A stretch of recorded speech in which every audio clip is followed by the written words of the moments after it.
Am I the asshole for using the single car garage for my own car? My boyfriend recently complained to me about the fact that I use my single car garage for my car year-round. We live in a city with harsh winters and somewhat frequent vehicle thefts, so use of the garage is certainly a privilege. Am I in the wrong for not wanting to share this garage use at all? Some facts. I bought the house we live in and pay for everything to do with the ownership aspect of it. We even have a legal agreement stating that it is my property alone. He pays for half of monthly utility grocery bills and not a penny into anything else for our home. No mortgage payments, property taxes, household supplies, renovations, maintenance costs, etc. I make significantly more money than him, but I'm far from being wealthy. Our vehicles are very close in value. His vehicle was given to him outright by a family member, used. I saved up and bought my vehicle, used. I was really shocked when this came up in conversation because I figured that it's very fair that I use the garage given that I bought both it and the car inside of it, when he basically lives here almost for free and has a car of similar value that cost him nothing to acquire. I don't want to be one-sided on this, so alternate views are appreciated. My initial response to him was an outright no, when the suggestion came up to share use of the garage. Edit. I want to say a sincere thank you for all of your comments. Whether they are shooting me down or supporting my stance, I am a bit overwhelmed by the response and don't think I'll be replying to each one of them if there isn't anything to clarify, but I want to express my genuine appreciation. Some of what you are taking the time to share is really helping me organize my thoughts as I prepare to have a conversation about this with my partner. Not the asshole, but you pay for everything for the house and you split shared expenses? What exactly does your boyfriend bring to the table except demands? Does he do more than his share of household chores? Does he do maintenance on your car like oil changes and keeping the tires full? Does he cook most nights? Those things matter because if he is a really good boyfriend, maybe you would want to let him park in the garage sometimes. However, if he contributes half or less in terms of cooking, cleaning, laundry, etc., then he seems a bit entitled. Not the asshole. I am not even understanding what he is proposing here. Because, I suspect the second you start letting him park in the garage, you will never be able to park in there again. Not the asshole, it's your house. It's your garage. The question is, why shouldn't you park your car in garage at the home you own? Am I the asshole for punishing my daughter for making us all worried? My wife and I have a son, 17M, together. 16 years ago I was drunk and I slept with another woman, which resulted in another child, 16F. My wife forgave me, but she made it clear that she doesn't want to be anywhere near my daughter. I have my daughter every other weekend and my wife would just go to her parents' home every time she is with me. A few days ago we were going out with my extended family and my daughter was also invited, but her mom wasn't invited.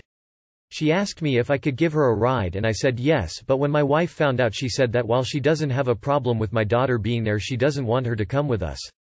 I tried to change her mind but I couldn't, so I asked both my brothers if either of them would bring my daughter with them. They both said yes, so I called my daughter and told her I have some problem and asked her to come with one of her uncles, and she said it's okay. Well, we went there and both my brothers came and my daughter wasn't with either one of them. They both said that my daughter told them she is going with the other one. I called her and her mom and all her friends, but no one knew where she is, so everyone just left to search for her, and after a few hours my son found her. I was so mad at her, I yelled at her and told her how she made us all worried. I took away her car, that I bought for her, as a punishment. Her mom has been calling me, saying I'm an asshole and demanding I give her car back. Edit. Just to clarify, she didn't drive there because it had a dangerous road and she is not a good driver, so I told her she is not allowed to drive there. Edit. Okay everyone, I got it. I'm the asshole. I gave her car back. It seems like everyone thought I was taking the car forever. I wasn't. It was just supposed to be for a month. I tried to talk to her but she doesn't want to talk. However, she talked to my son and he told me she was very upset and didn't come because she thought I didn't want her there, and the reason she didn't tell us where she was going was, as I guessed, to ruin my day and make me angry. I called her and apologized and told her that we are going out again and promised that she'll come with me this time, and she seemed happy about it. I also had a conversation with my wife and told her that as much as I wanted her to come with us, if she can't be in the same car as my daughter, then she needs to find someone else to give her a ride. She left to her parents' home and I'm not sure what she is gonna do. You are the asshole. I'm sorry, I get that your wife is upset with your cheating, but she is putting all her anger and hurt feelings onto your daughter. You have 2 children, and if your wife can't see that, then you both should end this relationship. Your dog there deserves to have her dad in her life as much as your son does. If your son is allowed to come with you to an event, then so should your dog there. And if you want to support your wife and can't stick up for your child, then she is better off without you. You are the asshole for making your daughter feel unwelcome and unwanted and then punishing her for acting out instead of sympathizing her. She is not responsible for your infidelity. It is not fair that you let your wife punish her for your mistake. You are the asshole, but not really for the car thing. You're asshole for creating a situation your child feels unwanted and a burden. I get your wife. I don't know if I would be able to be around my partner's affair kid, but nevertheless, this situation sucks for your daughter. Am I the asshole for moving seats when a man asked to sit beside me on the bus? So I was sitting on a bus today. It was gonna be a 4-hour journey, and it was less than 5 minutes before the bus had to leave. It's literally empty except for me and 4 other passengers. So last minute this guy comes on, looks around for a while, and then asks to sit beside me. Quickly thinking to myself that I don't want to be stuck beside a stranger for 4 hours when I don't have to be, I get up from my seat and tell him to go ahead, in the nicest way possible. I then move a couple of seats behind the row I was sitting at. He gives me a really dirty look then, and when I was getting off the bus, he rolled his eyes at me.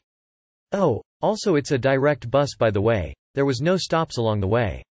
I understand that my actions probably seemed very rude, but I just honestly didn't feel like sitting beside a stranger for that length of time, when the bus was basically empty. Like it's nice to stretch yourself out on a journey that long and not have to mind someone else's personal space, and I also didn't feel like talking. But I feel guilty thinking I offended him or upset him, like the more I think of it the more guilty I feel. He obviously wanted someone to talk to, but if it was a short journey I would've, but I didn't want to be stuck with him to find out he's a weirdo and then make it more awkward by then moving after talking to him. But then I still have the nagging feeling I was rude or could have hurt him. And his facial expressions definitely implied it anyway. So am I the asshole? Edit. Thanks for all the replies, I really appreciated them and feeling a lot less guilty. Heart. Not the asshole. He was being creepy. You don't have to worry about hurting random men's feelings when they're giving you unwanted attention. Be civil and polite, unless that doesn't work. But don't spend 1 second worrying about whether you hurt the feelings of some creepy guy on the bus. Not the asshole. Stop thinking about it. A lonely stranger isn't entitled to your time, nor should your comfort be compromised due to someone else's desire for conversation. I'm assuming he had only good thoughts in mind and he wasn't doing it to hit on you or hit you up to buy some essential oils or recruit you to his religion. In those cases, it would be even worse than just forced conversation. Edit typo. Not the asshole. And do not waste even a twinge of guilt on this. Women are often conditioned to believe they owe conversation or more to strangers. We do not. There was absolutely nothing wrong with you moving to a seat where you would be more comfortable. Am I the asshole for making my in-laws leave? This is important for context. My husband and I have a very strict rule of if you don't call or text us before you come over, you're made to leave. This has been a fact since we got married and had kids. This applies to both sides of the family. So today around 4:30, I hear a knock at the door and it turns out it's my in-laws. My husband isn't home at this point, so I quickly call him to see if they'd talked to him about coming over. He says no, they hadn't. I check my messages and missed calls and voicemail. They didn't call or text me either. I answer the door and ask them what they needed. They ask to see our daughter who isn't even home. She's at my mom's house visiting for the week since my husband and I are in that process of closing on a house and moving out of our rental home. So we are not in any shape to receive guests. I ask them if they called or texted my husband or myself and they admit they hadn't, but they didn't see the issue since I was home. I remind them of our rule and tell them they need to leave. My Phil gets huffy saying they drove over an hour to see our daughter and they should be allowed in. I explain that I understand that, but since they didn't check with us first they needed to leave. I go to close the door and my Mill puts her foot in the way to prevent the door from closing. At this point I'm getting extremely frustrated as I have other things I need to take care of. My Mill explains that since it was such a long drive they should at least be let in for a few minutes to visit. At this point my husband comes home and my in-laws are under the impression my husband will let them in. He doesn't. He tells them to leave and at this point they're trespassing. We have a no trespassing sign on a tree by the house. It's clearly visible. My husband reminds them of our rule and tells them to leave. They refuse. My husband then tells them he has no choice but to call the police and have them removed from the property. My in-laws think he's bluffing, but my husband isn't a bluffer. He calls the sheriff and has his parents removed from the property. His parents are extremely upset, saying we're assholes for not letting them break the rule. I do honestly feel a little bad since they did drive an hour to see our daughter. Am I the asshole? Not the asshole. I suspect there's more to this story for you to have put that rule in place and go to the extent of calling law enforcement in. But regardless, who drives an hour without checking the person they want to visit is in knowing a family rule and that you're in the middle of a move? Sounds like they tried to push a boundary and were peeved when it failed. My in-laws think he's bluffing, but my husband isn't a bluffer. He calls the sheriff and has his parents removed from the property. Thank your husband for having such a shiny titanium spine. Seriously. I do honestly feel a little bad since they did drive an hour to see our daughter. Why? You said so yourself. They knew your policy from the start. They chose to waste their time. Not the asshole, but your husband is fucking gold, keep him forever.